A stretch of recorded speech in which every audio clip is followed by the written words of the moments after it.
We are two different countries actually within one country. One story is where India is really developing very well as a nation. The cities are really thriving well. When this hospital started off, this used to be a very poor neighborhood. But if you fast forward about 30 years, this is perhaps one of the most affluent areas in Calcutta. So the poor have really moved away from here. 80% of your country is rural India, and rural India is not getting reached. There are areas, even if you take an hour's drive away from this place in Park Street, there is no clean drinking water, there is no basic amenities. People who are really poor will not be able to even afford the bus ticket to come across to the city.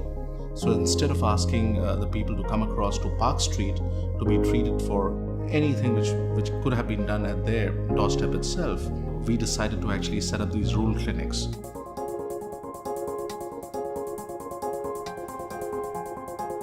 Typically, if we are treating about 100,000 patients every single year, 40,000 people are being treated free of cost.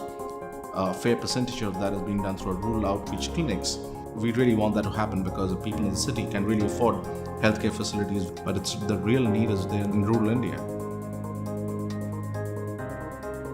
The government has tried very hard and they have got structures in place. The equipment is there, the facility is there, but the manpower is lacking.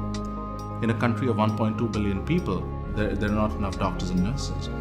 So it is only when an organization like ours decides to do it is when the people in those areas start benefiting and are able to be treated at their doorstep.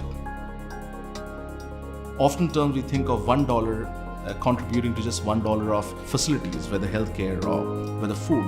But for people who've studied economics, there's something called a social value.